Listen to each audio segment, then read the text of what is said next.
Assalamualaikum warahmatullahi wabarakatuh. Limardatillah subhanahu wa ta'ala wa inayatihi wa hidayatihi wa taufiqih wa ila hadratin nabiyil mustafa Muhammadir Rasulillah sallallahu alaihi wasallam wa ala alihi wa ashabihi wa zurriyatihi wa qarabatihi wa ahli baitihi ajma'in, summa ila arwahi masyayikhina wa muallimina wa asatizina wa ila muallifi hazal kitab wa ala hazihi niyat. Al-Fatihah. A'udzu billahi minas syaitonir rajim. Bismillahirrahmanirrahim. Alhamdulillahi rabbil alamin. Ar-Rahmanir Rahim, Maliki Yaumiddin. Iyyaka na'budu wa iyyaka nasta'in. Ihdinas siratal mustaqim. Siratal ladzina an'amta 'alaihim ghairil maghdubi 'alaihim waladdallin. Amin. Bismillahirrahmanirrahim. Alhamdulillahi rabbil alamin.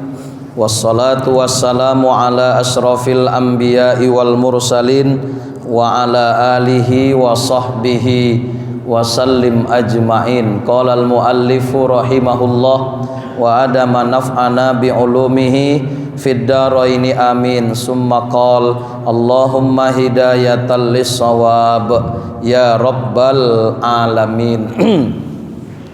Puji dan syukur kita panjatkan kehadirat Allah subhanahu wa ta'ala atas segala nikmat dan karunia yang telah dan masih diberikannya kepada kita, terutama sekali nikmat iman dan Islam, kesehatan, kesempatan, panjang umur, sehingga pada pagi hari ini Sabtu 1 Ramadan kita dapat hadir bersama di masjid yang kita cintai dalam rangka melaksanakan sholat fardu subuh secara berjamaah, dan kemudian kita lanjutkan dengan majelis ilmu.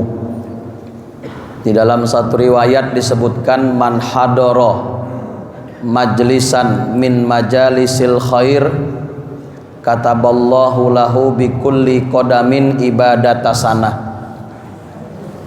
Siapa yang menghadiri satu majlis daripada majlis-majlis kebaikan selama di bulan Ramadan, maka Allah tulis untuknya setiap satu langkah ibadah 1 tahun. Apa saja yang disebut majlis kebaikan termasuk majlis ilmu, majlis zikir, majlis salawat. Ini majlis-majlis kebaikan. Hadir di majlis tersebut di bulan Ramadan, maka setiap satu langkah dibalas Allah ibadah selama setahun. 1 langkah. Semakin banyak langkah tentu semakin besar faedahnya. Semoga kita istiqomah untuk selalu menghadiri kajian demi kajian yang difasilitasi oleh masjid kita ini. Bayangkan malam dan pagi, ya Pak ya. Malam ada kuliahnya, subuh pun ada. Kultum ditiadakan, khusus subuh saja selama bulan suci Ramadan. Kemudian semoga juga kita istiqomah menjaga subuh berjamaah selama di bulan Ramadan sampai akhir nanti. Satu kalam dari seorang ulama namanya Habib Zain bin Ibrahim bin Smith. Kitabnya ada di rumah, salah satunya kitab Al-Fawaidul Mukhtarrah Lisaliki Thoriqil Akhirah. Salah satu amaliyah yang bisa menyebabkan kita untuk mendapatkan malam Lailatul Qadar nanti, jaga senantiasa sholat fardu isya dan subuh berjamaah selama Ramadan dari awal sampai akhir. Kalau bahasa beliau, saya pastikan dia akan mendapatkan malam Lailatul Qadar. Itu kata Habib Zain bin Ibrahim bin Smith. Jaga senantiasa selama Ramadan sholat subuh dan isya berjamaah. Jadi sebagaimana pagi ini hari pertama begini ramenya, hari terakhir nanti Ramadan begini juga lah ramenya. Gimana Bapak Ibu? Cocok? Insya Allah. Itu pesan Habib Zain. Bahkan kalimatnya saya pastikan. Itu termasuk amaliyah ya, untuk mendapatkan malam Lailatul Qadar nanti bila kita jaga subuh dan isya secara berjamaah, senantiasa di masjid. Kalau bisa 5 waktu berjamaah tentu lebih bagus, insya Allah. Ustadz ya, kami kan perempuan tetap afdol di masjid ya, kalau ada plusnya.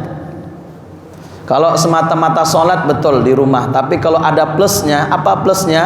Tambahan ilmunya, maka biarpun perempuan di masjid lebih afdol. Baca dalam kitab Al-Fatawa Al-Mu'asirah, fatwa-fatwa kontemporer karangan Syekh Yusuf Al-Qardawi. Sebab bila di rumah tak dapat ilmu, cuman sholat. Di masjid sholatnya dapat, ilmunya dapat. Baik Bapak Ibu, berhubung pagi ini masih perdana hari pertama kita puasa Ramadan, kita ngajinya ngaji dasar saja ya. Ngaji dasar, nanti kelengkapannya nanti dilanjutkan oleh para ustadz-ustadz yang lainnya. Baik, kita akan membahas tentang fikih dasar saja lah ya. Cari yang mudah-mudah aja. Memang saya biasa yang mudah-mudah aja. Yang rumit-rumit nggak sanggup saya ya kan. Yang mudah-mudah saja. Tentang arkanus saum, rukun-rukun puasa. Udah taunya kita ini, tapi nggak apa-apa lah ya, diulang-ulang ya. Bismillahirrahmanirrahim. Yatakawwanus siyamu min tahqiqi ruknaini asasiyaini huma. Ada 2 rukun yang mendasar bagi puasa. Keduanya adalah yang pertama niatus saum, niat. Yang kedua al-imsaku anil mufattirati minal fajri ilal ghurub, menahan diri dari yang membatalkan puasa mulai dari terbit fajar sampai terbenam matahari. Bila 2 ini kita jaga, sahlah puasa kita. Niatnya kita jaga. Yang kedua, menahan diri dari perkara-perkara yang membatalkan puasa. Mulai kapan? Mulai dari sejak terbit fajar. Kapan itu? Subuh. Dari situlah kita haram makan, haram minum. Dari situ kita wajib puasa. Bukan dari imsak, tapi dari subuh, azan. Hanya saja sunnat 10 atau 15 menit sebelum azan subuh kita sudah meninggalkan makan dan minum. Itulah yang disebut dengan waktu imsak. Kalau wajib meninggalkannya pas subuh azan. Sebelum subuh lah kita udah tinggalkan. Wajibnya dari situ.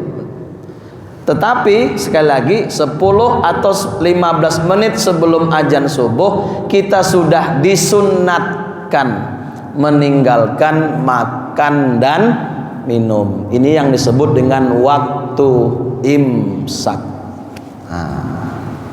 Andai nanti ibu kerinan, begitu terbangun pas sudah bunyi serinai,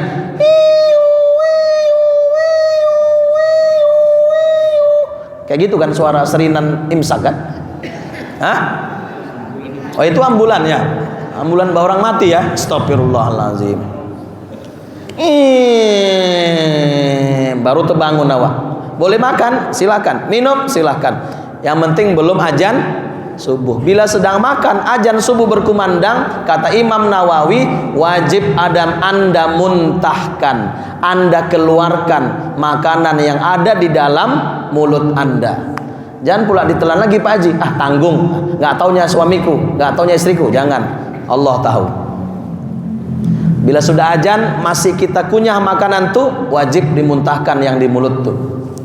Tapi kalau belum azan masih dibolehkan. Namun sunnat sebelum azan sekitar 15 menit kita tinggalkan sudah makan dan minum. Jelas Bu ya? Baik. Inilah yang disebut dengan rukun puasa. Berniat, kemudian menjaga diri dari perkara yang membatalkan puasa, mulai dari terbit fajar subuh sampai maghrib. Baik, sekarang pembahasannya. An-niyatu wahiya qasdus syam. Yang namanya niat adalah menyengaja untuk berpuasa. Wa mahalluha al-qalbu, tempatnya di hati. Wala takfi bil lisan, tidak memadai semata-mata di lisan. Enggak cukup cuman nawaitu soma godin an adai pardi sahri ramadhani hazihi sanati lillahi taala. Enggak cukup. Dan itu bukan niat, itu hanya lapas niat. Yang namanya niat di hati, lintaskan di hati. Aku niat puasa Ramadan esok hari karena Allah. Jadi bukan yang nawaitu Pak ya. Nah, kalau yang salah-salah paham bisa nggak berniat dia. Cukup nawaitu karena muazin atau Bilal mengingatkan, in musyam, niat rame-rame nawaitu soma godin. Tapi di hatinya tidak ada dia lintaskan, aku niat puasa Ramadan esok hari karena Allah, maka dia dianggap belum berniat. Maka karena tidak berniat, dianggap belum berniat, puasanya tidak sah. Udah puasa nggak sah bukan berarti boleh makan boleh minum, wajib dia meninggalkan makan dan minum. Nanti selepas Ramadan wajib dia qada. Rugi 2 kali kan, udah nggak boleh makan, nggak boleh minum, wajib ganti lagi. Makanya jangan sampai lupa berniat. Yang di mana Bu niatnya? Yang di hati. Banyak ini terutama jamaah haji, jamaah umroh, itu kan jamaahnya kan berniat pun diajari ustadznya. Yuk Bu berniat, ya ikut ya ikut. Nawaitul hajjah, nawaitul hajjah. Wa ahramtu bihi lillah lillah. Sengaja aku berniat haji, sengaja aku berniat haji, dan ihram karena Allah, karena Allah. Udah Bu, udah. Sangkanya yang itu yang udah, ya udah, nggak dilintaskan lagi di hati, belum berniat namanya. Itu banyak Pak yang nggak paham itu, sangkanya udah, padahal belum. Mesti dilintaskan di hati. Aku berniat haji dan ihram karena Allah. Paham Bu? Nah, insyaallah. Wala yustaratut talaffuzu biha, dan tidak juga disyaratkan untuk melapaskannya. Tapi dalam fikih Syafi'i memang sunat membaca lapas niat dan berpahala bagi yang membacanya. Tak pun dibaca nggak ada masalah, tapi membacanya sunat berpahala. Hanya saja yang disebut niat yang di dalam hati. Wa dalil wujubin niat qauluhu sallallahu alaihi wasallam, dalil wajibnya niat sabda Nabi, innamal a'malu binniyat, setiap amal itu mesti pakai niat. Ah, ini saya yakin masih belum niat kita ini. Ini sudah niat i'tikaf semua nih belum Bapak Ibu? 3 jam Bapak duduk di masjid, kalau nggak ada niat i'tikaf sama aja duduknya seperti duduk di rumah, nggak ada pahala i'tikaf. Di Masjidil Haram pun 1 harian Bapak duduk, kalau nggak ada niat i'tikaf sama nggak beda dengan duduk di luar. Sekali lagi saya ingatkan, niat itu jadi rukun dari setiap ibadah. Niatkan, aku berniat i'tikaf sunat karena Allah. Udah Bu? Semua? Belum kan? Silahkan. Yang belum berniat, niat. Setiap Bapak masuk ke masjid, walaupun cuma 10 menit, niatkan i'tikaf. Ada pahala i'tikafnya. Pak Haji udah niat i'tikaf Pak Haji? Belum kan? Baru yang ku ajari tadi kan? Itu enggak bohong kan? Iya itu kan. Ketahuan satu kan udah kan? Nah, ini yang mewakili yang lainnya ini. Nah, setiap masuk masjid jangan lupa niat. Penentu sah niatnya ibadah itu. Kemudian fa in kanatin niyatu li shaumi Ramadan usturita fiha tahaqqul umuri taliyah. Jika niat itu niat puasa Ramadan, disyaratkan padanya perkara-perkara berikut. Ada 3 syarat dalam niat puasa. Pertama, at-tabyid, meniatkannya di malam hari. Tabyid, karena ada istilah mabit, bermalam. Tabyid. Wa huwa ayyatawafara ladaihi al-qasdu fil lail. Wajib meniatkan puasa itu di malam hari. Ai qabla tulu'il fajri, sebelum terbit fajar. Fa illam yaksid ila siyami illa ba'da tulu'il fajri batolatin niat. Jika dia tidak berniat puasa kecuali setelah terbit fajar, batallah niatnya, wa batalas saum, dan batallah puasanya. Jadi yang namanya niat puasa Ramadan wajib di malam hari. Dihitung malam itu kapan? Sejak maghrib sampai subuh. Begitu buka, bapak langsung niat puasa untuk esok, monggo. Habis tarawihan, monggo. Atau sebelum makan sahur atau sedang makan sahur bapak niatkan, monggo. Yang penting tidak lewat terbit fajar, tidak lewat masuk waktu subuh. Bila bapak niatkan setelah subuh, maka batal niatnya, batal puasanya, alias tidak sah. Dalilu zalik, dalilnya Nabi bersabda, "Malam yubayyitis siyama qoblal fajri fala siyamalah." Siapa yang tidak meniatkan puasa di malam hari sebelum terbit fajar, tidak sah puasanya. Rawahud Daruqutni, hadis riwayat Imam Daruqutni. Wajib Pak setiap malam. Bapak Ibu, mau saya kasih tahu tips supaya nggak lupa niat puasa. Mau nggak kira-kira? Betul? Dijamin nggak lupa Bapak Ibu niat puasa setiap malam. Dijamin. Mau Pak? Sok-sok kali bapak-bapak di sini tanya serius nggak ada yang jawab. Mau kira-kira Pak? Mau. Nah, gitulah. Kan sombong-sombong Pak, masuk neraka Bapak kalau sombong-sombong. Caranya apa? Tiap malam Bapak Ibu datang sholat taraweh, udah itu aja. Dijamin nggak lupa itu insya Allah. Ya kan? Karena diingatkan sama Bilal, in wusyam, ayo niat. Ya kan? Nah, tapi kalau nggak taraweh bisa lupa Pak. Apalagi sibuk aktivitas di rumah, lupa berniat, nggak sah niat, nggak sah puasa. Udah nggak puasa, nggak sah, bukan berarti bebas makan minum, enggak, tetap wajib imsak. Aku lupa niat tadi malam jadi nggak salah puasaku, makan dia, haram. Biarpun nggak sah puasanya karena nggak berniat, tetap dia wajib imsak, menahan, tak boleh makan, tak boleh minum. Udah gitu wajib nanti qada, wajib ganti. Kan 2 kali kan kerjaan. Nah, makanya tipsnya tadi apa tadi Bu? Jangan tinggal taraweh, tiap malam hadir, insya Allah nggak lupa. Kecuali pas Bilal bilang kayak gitu bapak tidur, barulah maulah itu nggak ingat. Tapi kalau nggak insya Allah ingat.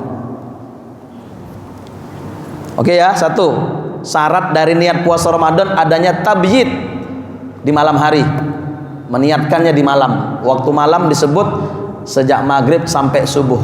Bila niatnya setelah subuh tidak sah puasanya. Beda dengan puasa sunat. Sunat tak wajib tabyid. Besok pagi pun boleh. Yang penting belum tergelincir matahari, belum lewat jam 12. Jam 11 Bapak Ibu niatkan. Ini Senin ini ya. Kayaknya kok belum ada lapar. Setengah hari lagi kayaknya masih sanggup. Udah pasang niat aku puasa sunat Senin. Sah. Asal tadi pagi belum sempat kena lontong sama kopi. Kalau udah kena udah nggak bisa lagi. Bila belum ada makan dan minum, pasangkan niat. Jam 11 pun boleh. Yang penting tidak lewat tergelincir mata. Itu puasa sunat. Tapi kalau puasa wajib Ramadan, tabyid wajib di malam hari. Yang kedua at-ta'yin, wajib ta'yin. Apa arti ta'yin? Ditentukan puasa apa. Zalika bi ayyu ayyina naw as-saum. Dia tentukan jenis puasa apa. Fayazimu fi qalbihi ala siyami ghadin an Ramadan, maka dia mesti berniat di dalam hatinya untuk berpuasa esok hari di bulan Ramadan, puasa Ramadan. Falau qasada fi nafsihi mutlaqas saum, jika dia berniat di dalam hatinya semata-mata puasa, lam tasihha niyatuhu aidon, maka tidak sahlah puasanya dan tidak sah niatnya. Contoh, dilintaskan aja, aku besok niat puasa, udah nggak sah. Aku niat puasa besok, belum sah. Mesti ta'yin, puasa apa namanya? Sebutkan, puasa Ramadan. Beda dengan puasa sunat. Kalau puasa sunat tidak mesti ta'yin. Cukup aku niat puasa besok. Puasa sunat sah. Tapi kalau puasa Ramadan wajib ta'yin. Apa namanya, Bu? Hah? Ta'yin. Apa arti ta'yin? Ditentukan nama puasanya puasa apa. Lintaskan di hati. Aku puasa Ramadan esok hari karena Allah. Itu namanya ta'yin, ditentukan nama puasanya. Kemudian baru yang ketiga, syarat dari niat puasa Ramadan adanya tikror, berulang-ulang. Tabyid, ta'yin, tikror. Maksudnya apa? Ayyan wiya kulla lailatin qoblal fajri. Hendaklah dia berniat puasa setiap malam sebelum fajar. Ansyamil yaumit tali, dari berpuasa di hari berikutnya. Wajib setiap malam dia niat puasa. Fala tughni niyatun wahidatun anis sahri kullih, maka tidak memadai satu kali niat untuk satu bulan semuanya. Gak cukup. Aku niat puasa Ramadan satu bulan penuh karena Allah tadi malam. Besok enggak niat lagi. Cukup satu kali itu saja. Tidak cukup. Tidak memadai. Mesti setiap malam. Tikror, berulang-ulang. Li'anna siyama sahri Ramadan laisa ibadata wahidah. Sebab puasa Ramadan bukanlah ibadah yang satu, bukan satu ibadah. Bal hiya ibadatun mutakarriratun, akan tetapi puasa adalah ibadah yang berulang-ulang.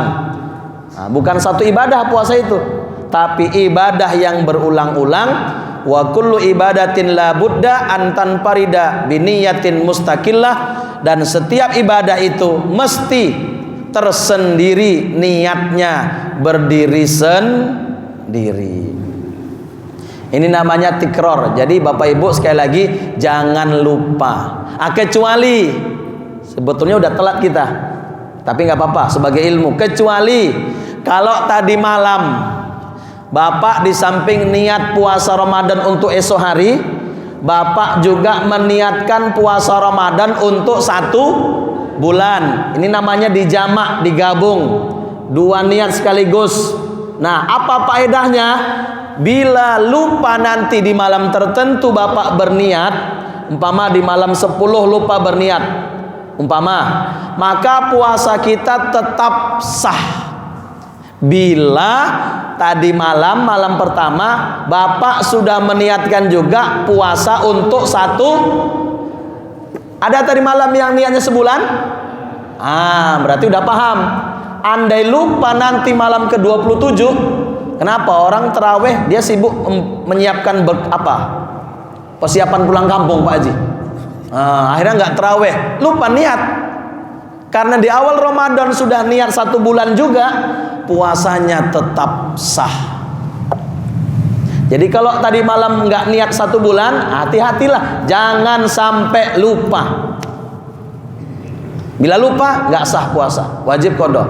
Tapi kalau sudah niat tadi malam untuk satu bulan, di samping niat satu hari, andai lupa ya, nasi ya, puasanya tetap sah. Yang kedua, faedah niat puasa satu bulan tadi malam, andai pendek umur kita, seminggu Ramadan meninggal dunia, maka baginya tetap mendapatkan pahala seperti berpuasa satu bulan sempurna. Kenapa? I'tibaron liniyatihi, karena memandang kepada niatnya. Sebab dia udah niat satu bulan. Maka andai meninggal seminggu Ramadan, belum sempat satu bulan, tetap dicatat seperti menjalankan puasa satu bulan sempurna.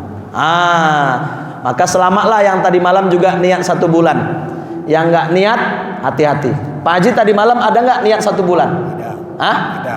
Betul lah Pak Haji. Betul. Ada. Alhamdulillah. Ini baru bagus. Nah, yang nggak niat sebulan tadi malam, hati-hati, jangan sampai lupa. Tapi kalau yang sudah niat, aman. Andai lupa, tetap sah. Biarpun sudah satu bulan, tetap tiap malam wajib diniatkan. Andai lupa di malam tertentu, puasanya tetap sah karena sudah diniatkan 1 bulan. Kelebihannya 2, puasanya tetap sah jika lupa. Yang kedua, dapat pahala full sempurna. Andai pendek umurnya, seminggu Ramadan meninggal, tetap dicatat seperti berpuasa selama 1 bulan. Nah, jelas Bu? Baik ya, selesai masalah niat. Jadi syarat niat puasa ada 3, tabyid, ta'yin, tikror. Nah, tolong nih diingat. Nanti di ujung Ramadan kita ada ulangan madrasah ya, ada ujiannya nanti. Ya, yang bisa jawab ada hadiahnya dari BKM kan? Nah, minimal sirup 2 botol, insya Allah disiapkan. Nanti di ujung pertemuan kita ada kuis. Ya, syarat niat puasa apa? Tabyid malam, ta'yin menentukan puasa apa? Ramadan, tikror wajib diulang-ulang. Baik. Lanjut ya, sekali lagi. Oh, ada tambahan. Amma saumun nafilati fala yustaratu fi niyyatiha tabyitun wala ta'yin. Adapun puasa sunat tidak disyaratkan pada niatnya itu tabyid dan ta'yin. Tidak disunatkan. Tabyid enggak mesti malam, pagi pun boleh, jam 10 pun boleh, asal tidak tergelincir matahari. Wala ta'yin, dan tidak mesti ditentukan aku puasa Senin, puasa Kamis, puasa Muharram, enggak mesti. Aku puasa sunat cukup. Itu kalau puasa sunat udah cukup, nggak mesti ta'yin. Ya, yang ta'yin itu kalau puasa Ramadan, mesti apa nama puasanya? Ramadan ada. Tapi kalau puasa sunat tidak wajib tabyid, meniatkan di malam hari, dan tidak mesti ta'yin, menentukan puasa apa namanya. Umpama sedang hari Senin jam 10 belum ada makan, ibu lintaskan aja, aku niat puasa hari ini. Jadi nggak mesti ta'yin. Nah, itu untuk puasa sunat. Payasihu biniyati qabla zawal, maka sahlah meniatkannya sebelum tergelincir matahari. Wayasihu biniyatin mutlaqah, dan sah cukup meniatkan secara mutlak. Aku niat puasa cukup kalau itu puasa sunnah. Wa dalilu zalik, dalilnya hadisu Aisyah, hadis dari Aisyah. Annan Nabiyya sallallahu alaihi wasallam qala laha yauman, Nabi pernah berkata kepada Aisyah satu ketika. Ini kisahnya ini, Nabi pulang dari masjid selesai sholat duha. Jadi Bapak Ibu, Nabi itu amaliyahnya subuhnya selalu di masjid, baru pulang Nabi dari masjid bila selesai sholat duha. Selesai sholat duha baru Nabi pulang ke rumah. Makanya berdasarkan ini amaliyah Nabi, bahwa Nabi duhanya selalu di masjid, bahwa sholat duha itu afdolnya di masjid. Di rumah boleh, tapi afdolnya di masjid. Karena Nabi selalu duhanya di masjid. Selesai Nabi sholat duha baru Nabi pulang ke rumah. Kapan waktu duha itu? Sebentarnya itu 16 menit setelah matahari terbit. Pendapat lain 20 menit setelah matahari terbit udah bisa duha. Sekarang terbit jam 6.30 atau 40 gitulah ya. Udah kita genapkan aja 20 menit setelahnya udah masuk duha. Udah boleh. Tapi yang afdol kapan duha itu? Jam 9. Afdolnya jam 9. Berdasarkan hadis di dalam kitab I'anatul Talibin karangan Said Abu Bakar Sato. Setiap 1/4 hari ada sholat. Setiap 1/4 hari ada sholat. 1/4 hari yang pertama kapan? Subuh jam 5 atau jam 6. 1/4 hari kedua kapan? Jam 9 ada duha. 1/4 hari yang berikutnya kapan? Jam 12 ada zuhur atau setengah 1. 1/4 hari berikutnya kapan? Jam 3 atau setengah 4 atau jam 4 ada asar. Baru maghrib. Jadi berdasarkan hadis ini, setiap 1/4 hari ada sholat, makanya duha itu afdolnya jam 9. Dah, jelas Bu? Baik. Jadi kalau gitu sampai jam 9 kita pulang hari ini ya. Selesai duha dulu baru pulang, setuju? Enggak ada, setuju? Kan libur kan? Nampak kali udah mau tambah tidur ini. Melanjutkan tadi malam. Janganlah Ustaz.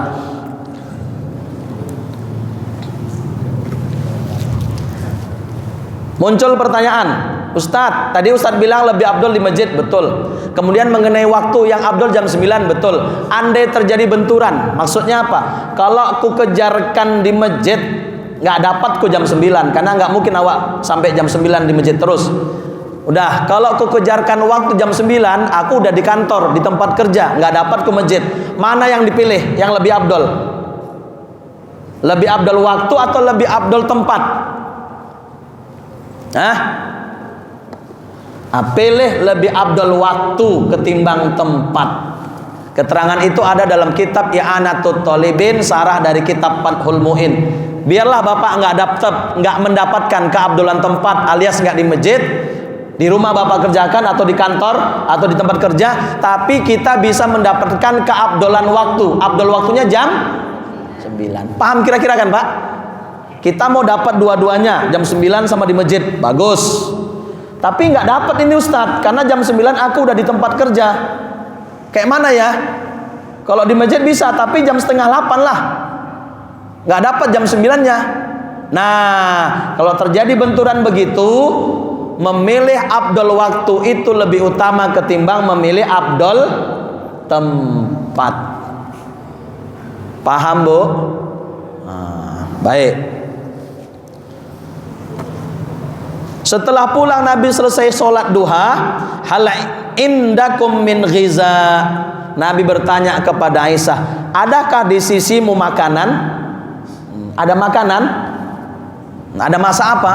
Jadi memang Bapak Ibu, masak, nyuci, gosok itu bukan kewajiban istri memang. Tapi dari sejak dulu memang selalu dilakukan oleh istri.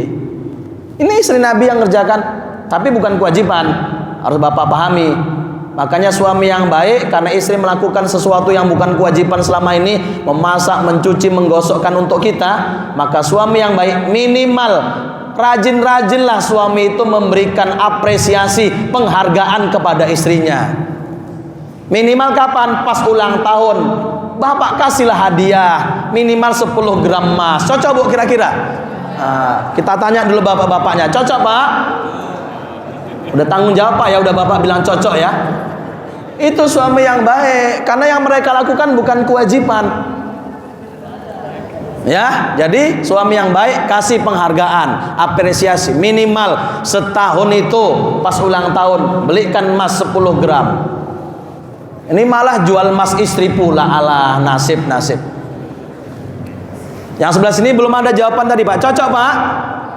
10 gram minimal. 20 tahun berumah tangga lumayan Pak Haji, 200 gram tabungan. Iya tabungan juga, tabungan. Cocok Pak Haji ya? Agak ragu aku memang ya, tapi ya udahlah. Karena bukan kewajiban Pak, tapi mereka lakukan karena Allah. Maka suami yang baik kasih penghargaan. Ini udah enggak kewajiban istri masak, begitu siap dimasak diomeli. Kau masak apa kau ini? Jangan begitu. Hargai. Baik. Hal indakum min ghiza, wahai Aisyah, adakah di sisimu makanan? Sarapan pagi maksudnya. Qalat la, Aisyah menjawab tidak ada ya Rasul. Qala, Nabi berkata, "Fa inni izan asum." Kalau begitu aku puasalah. Ini dasar melapaskan niat itu sunat, karena Nabi melapaskan niat. Kalau gitu aku puasalah. Pak ini izan asum. Kalau gitu aku puasalah. Karena nggak ada yang dimakan, ya udahlah puasalah. Rawahut Tabrani, rawahud Daruqutni, hadis riwayat Imam Daruqutni. Baik, itu tentang puasa sunat. Kalau gitu puasalah aku, karena nggak ada yang dimakan, puasalah. Jadi nanti Bapak pulang ke rumah jam 12 nggak ada makanan, gak usah ngamuk-ngamuk. Amalkan sunnah Nabi. Nggak ada makanan deh, nggak ada. Ya udah kalau gitu abang puasalah. Itu cocok Pak. Cuman istri dulu dengan sekarang beda. Aisyah dulu nggak ada makanan karena memang nggak ada yang dimasak. Kalau istri sekarang nggak ada masakan karena malas masak, ya kan? Main HP ya, betul. Main HP aja katanya, betul-betul. Ibu nih buka kartu ini. Astagfirullahaladzim. Udah tua, ngapain kayak main HP-HP? Ini Ramadan, pegang Quran banyak-banyak. Imam Abu Hanifah setiap hari di luar Ramadan 2 kali hatam. Siang sekali, malam sekali. Masuk Ramadan 4 kali hatam sehari. Bukan juz, hatam. 2 kali siang, 2 kali malam. Berarti sebulan 120 kali hatam Quran Imam Abu Hanifah. Imam Syafi'i di luar Ramadan sekali hatam setiap hari. Masuk Ramadan 2 kali hatam setiap hari. Siang sekali, malam sekali. Berarti sebulan 60 kali hatam. Habib Abdurrahman begitu juga. Ramadan sehari hatam Quran. Masuk Ramadan witirnya bukan 3, 11 rakaat dia maksimalkan. Karena bulan ibadah. Kita dari dulu 2 juz saja baca Quran, nggak tambah-tambah. Itu pun juz pokat sama juz terong Belanda. Baca Quran Pak, baca Quran, baca Quran. Letakkan HP itu. Udah tua HP, jangan. Tengok aku, udah mulai ku tinggalkan HP. Saya kalau udah ceramah nggak megang HP, tidur nggak megang HP, makan nggak megang HP, bawa mobil nggak megang HP. Saya udah mulai tinggalkan HP Pak, betul. Betul Pak. Iya ada. Abe ceramah baru. Iya, nggak mau kalah ibu nih. Udah tua bu, udah pegang Quran banyak-banyak. Ini Ramadan targetkan 3 kali hatam. 3 kali hatam. Setuju Pak? Setuju?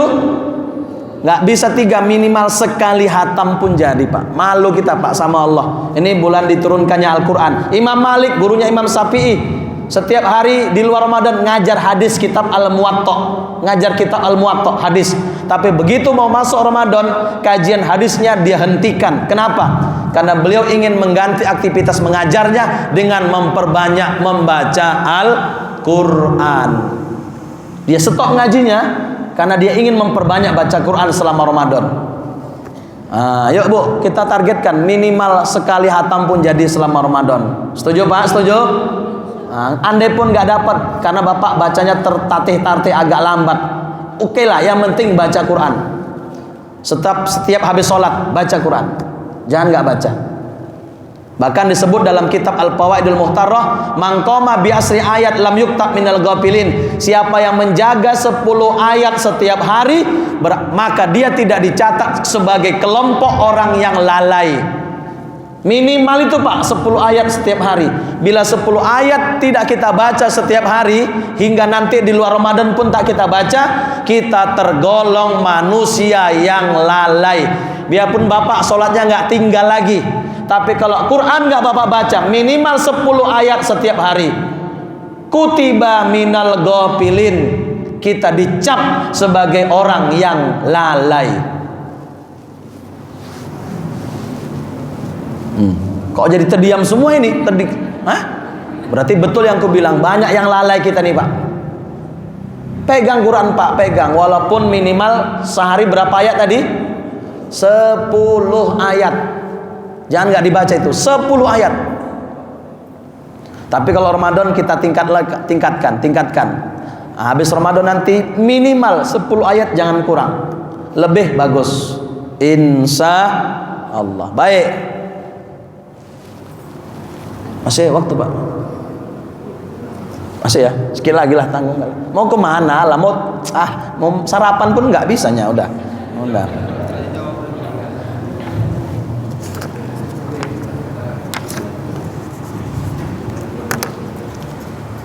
Dah, lanjut Bu. Udah Pak Ji? Memang nggak panjang pembahasannya nih. Udahlah kalau gitu, udahlah. Baik, dahin aja lah ya. Nanti ada tanya jawab silakan. Jadi saya ulang, inilah rukun puasa secara fikih ya. Udah sering kita dengarnya nih, cuman pembahasannya tuntas di sini. Ada tabyid, ada ta'in, ada tikror ya. Maka jaga niat. Yang kedua, menjaga dari yang membatalkan puasa. Saya sebutkan aja poin-poinnya ya, nggak perlu saya jelaskan. Apa saja yang membatalkan puasa? Al-aklu wasurbu, makan dan minum ya, makan dan minum. Yang kedua, usulu ainin ilal jaufi min manfazi maftuhin, sampainya satu benda ke dalam rongga atau lubang yang terbuka. sampainya sesuatu benda ke dalam rongga yang terbuka.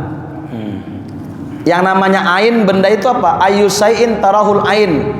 Pokoknya apa saja yang kau lihat itu benda, bendalah itu. Nah, kalau wangi-wangian nggak termasuk benda. Tapi kalau asap benda.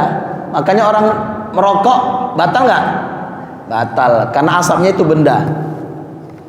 Jadi memasukkan sesuatu benda ke dalam rongga yang berlubang. Yang dimasuk rongga itu apa saja? Wal pamu, mulut. Wal uzunu, telinga. Wal anpu, hidung.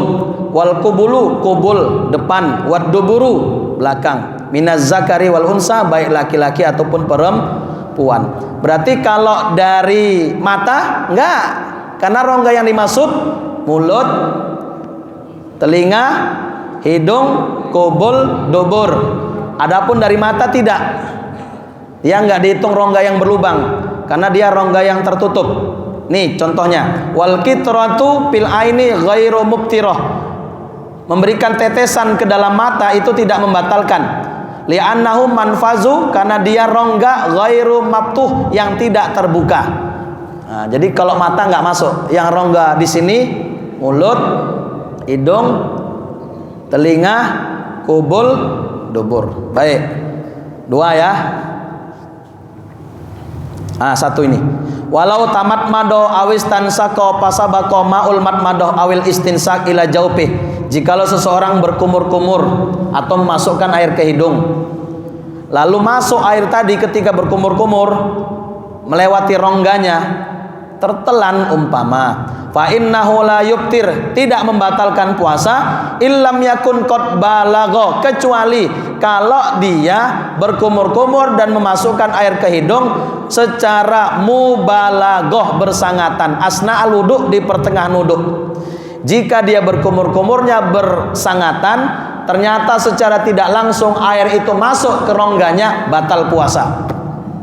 Jadi biarpun puasa berkumur-kumur ketika wudhu hukumnya sunnat. Yang nggak boleh itu yang makruh kalau bersangatan, mubalaghah.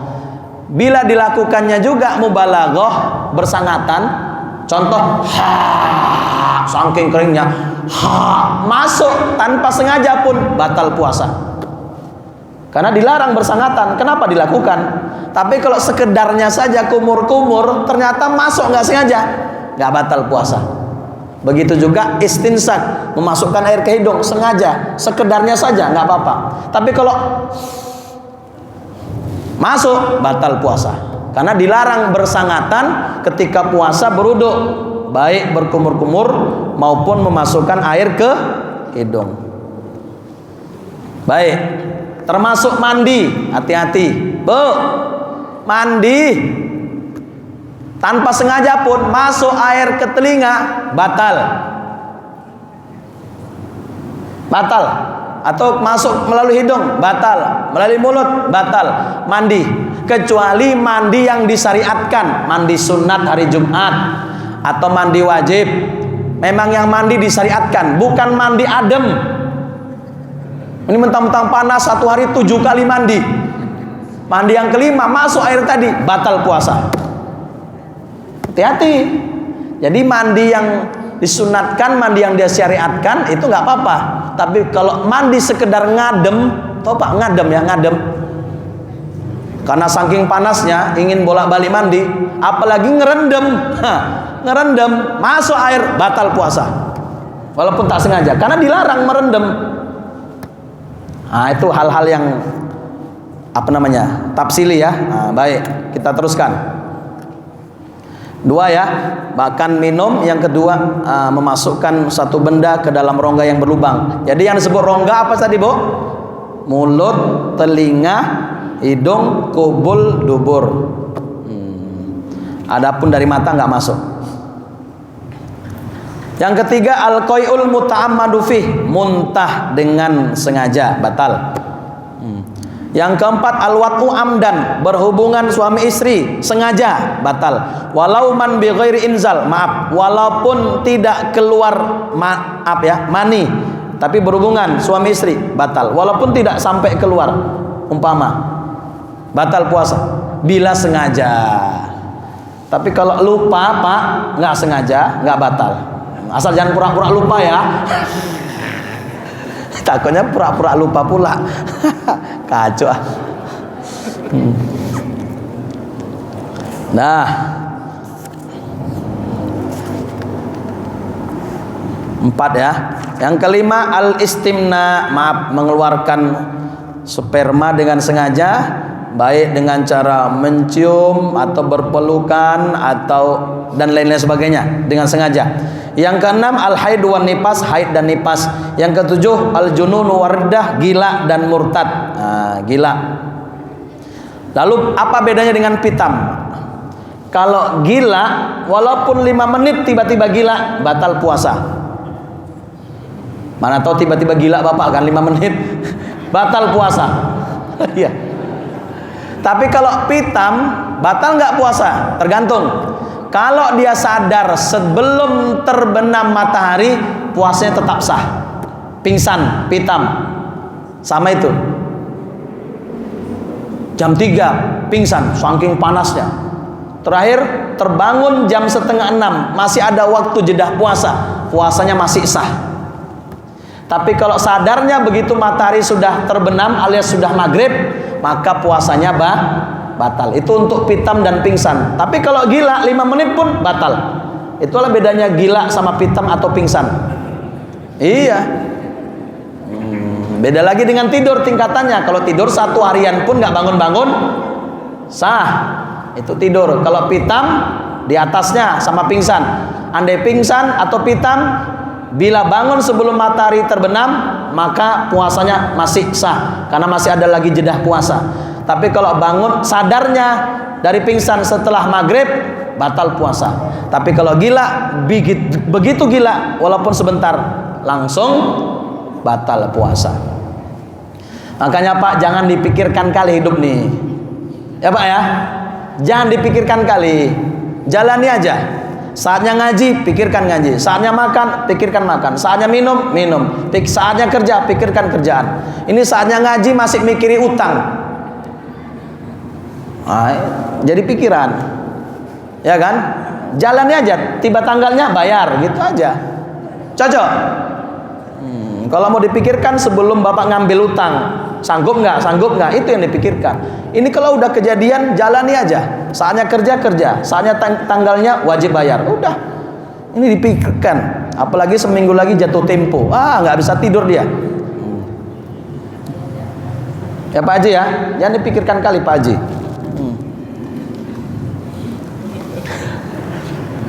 Udah habis. Terakhir gila dan murtad. Penutup. Ini ada kisah ya. Kisah inspiratif.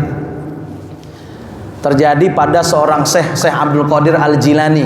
Datanglah muridnya ke rumah Syekh Abdul Qadir Al-Jilani. Syekh Abdul Qadir ini seorang wali Allah. Seorang wali Allah.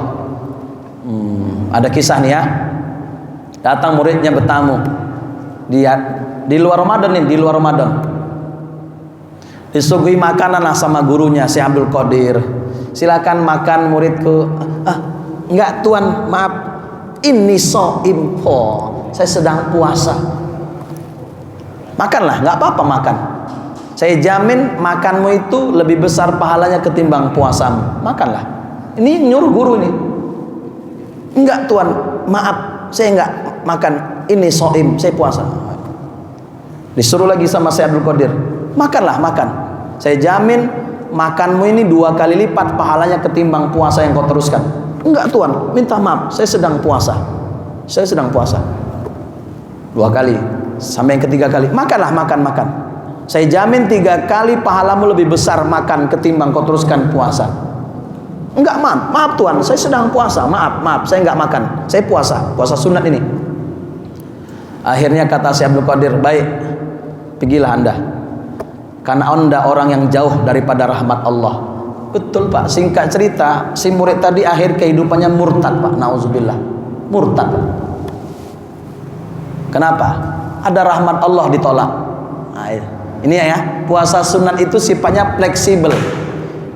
Bisa diteruskan puasanya, bisa dibatalkan. Apalagi yang nyuruh guru. Batalkan puasa Pak. Tapi ini puasa sunat ya, bukan puasa Ramadan ya. Nanti salah paham pula Bapak. Puasa sunat Pak, nanti salah dengar kata Ustadz kalau diajak makan batalkan aja, lebih besar pahala. Sunat, bukan puasa Ramadan. Nanti salah dengar pula. Terakhir murtad Pak si murid. Karena kecewa gurunya. Puasa sunat batalkan, nggak ada masalah. Karena puasa sunat itu longgar. Tapi kalau puasa wajib jangan. Itu kisah seorang murid. Itu namanya ujub, bangga. Ujub merusak keikhlasan. Ibu-ibu sedang acara tahalal bihalal, acara hal bihalal kan, atau acara apa di rumah kawan, semua makan. Memang bertamu pasti disiapkan makanan. Minta maaf saya sedang puasa. Makan. Saya nggak apa-apa, saya puasa. Ditawari lagi, makan Bu, ayo. Enggak, saya puasa. Datang ujub bangga, rusak pahala ibu, nggak ada pahalanya itu. Ujub muncul bangga. Puasa Ramadan pun bisa kena. Mana tahu di satu tempat bapak kerja bangunan umpama 8 orang yang kerja, 7 nggak ada yang puasa, makan siang semua. Aduh nggak sanggup kami bro, kami makan, minta maaf ya, dalam hati bapak, cemen kali lah kalian, gini aja nggak sanggup kalian puasa. Aku aja udah 48 tahun, udah 58 tahun masih sanggup puasa, kalian masih 40 nggak sanggup. Cemen. Ujub itu Pak, bangga, rusak puasa. Hati-hati, jangan sampai rusak keikhlasan kita dengan sebab ujub. Kalau ini lain pula kasusnya, agak ada nilai kesombongannya. Jamaah di bawah ustadz berangkat haji, baru 3 hari sampai Mekah, ustadznya umur 40 sekian, sakit ustadznya, sakit 48 gitu, masih 45 sakit, baru 3 hari sampai ke Mekah sakit. Ada jamaah yang dibawa nenek-nenek umur 60 sekian, tat pula itu manggilnya, gak sopan memang. Masih muda tat, sakit, nenek aja udah 68 masih segar bugar. Masa ustadz masih muda sakit gitu aja? Nenek udah 68 masih sehat. Besok nenek itu yang sakit Bu, besok. Ini kejadian di Mekah. Sombong namanya itu, gak boleh. Atau ujub bisa juga bangga. Jadi kalau sudah seperti itu kondisinya, bersyukur, alhamdulillah ya Allah, biarpun aku udah tua aku masih sehat. Alhamdulillah ya Allah, biarpun kerjaanku ini berat kerja bangunan, yang lain nggak sanggup, aku masih sanggup ya Allah, bantu aku ya Allah sampai akhir Ramadan supaya bisa full puasaku. Begitu, bukan terus cemennya kalian gitu aja nggak sanggup. Ujub nama itu. Ujub merusak pahala puasa, berarti merusak keikhlasan. Bersihkan hati daripada ujub dan sombong. Baik, ini saja. Terima kasih, mudah-mudahan bermanfaat. Semoga puasa kita terjaga sampai akhir Ramadan nanti dengan sebaik-baiknya. Terima kasih. Wallahul muwaffiq ila aqwamit thoriq. Assalamualaikum warahmatullahi wabarakatuh. Kepada Bapak Ibu, karena jam sudah menunjukkan 7.15, kita katakan aja dulu ada-ada. Kita tutup aja. Mungkin ibu-ibu masih ada lagi pekerjaan, juga kami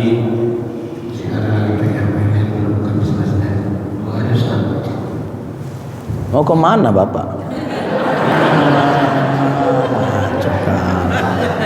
Ngatasnamakan ibu-ibu, bapaknya yang mau cepat kurang salah. Udahlah, karena udah disuruh komando ya udahlah.